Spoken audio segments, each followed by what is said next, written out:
had a couple of personal experiences with Pope Paul VI. Pope Paul VI had worked some 30 years in the Secretary of State before being made Archbishop of Milan. Actually, when he was working as Secretary of State, Pope Pius XII wanted to make him cardinal, but Pope Paul VI did not want to be cardinal, or at least didn't ask to not accept that. He was made cardinal under Pope John XXIII when he was Archbishop of Milan. He had worked, as I said, in the Secretary of State for some 30 years, and so during that time he met Archbishop Celestine Damiano, who became our bishop in 1959, I believe.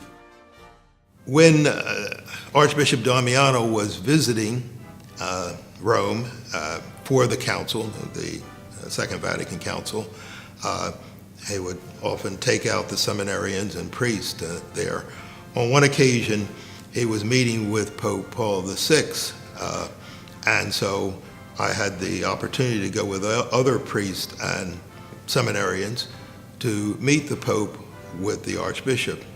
And the Archbishop spoke privately with the Pope for some time, but then the Pope came in and was introduced to all of us, and at that time, Archbishop Damiano told the Pope that he was going to build a high school, and he was going to name the high school Pope Paul VI. And I remember walking in, and it was in the Papal Palace in the Vatican City, and here was the Pope. But our Archbishop Damiano, who was the Bishop of Camden, had a big cylinder, and he asked me if I would carry the cylinder. I had no idea what was inside. And then when we got into the room where the Pope was, there was a long table, and the Archbishop introduced the Pope to us, and then he said to the Pope, "I have something I want to show you, Your Holiness." So he took out the materials inside of this cylinder, and he laid it on the table. These were the plans of Paul VI High School. And he's showing the Pope, this is the school that I'm building, and I'm going to name it after you. And the Pope looked at the Archbishop, smiled, and he says, "No, no, Celestino." That was the Archbishop's first name. "No, no, you must name it after St. Paul. You cannot name it after me." So I think in the way the charter of this school is, it's Paul VI High School under the patronage of St. Paul. So I think the Archbishop got both of them in there. The other experiences I had when he came in, the Pope came in on this special day. It was right toward the end of the council, and he took off his tiara. That was that crown that popes wore, the 3 crowns, and he took it off, and he put it on the altar, and he says, "I will never wear it again." And no pope has ever worn a crown again. And he put it up for bid. He says, "I would like it to be bid on, and whatever money that comes will be for the poor of the world."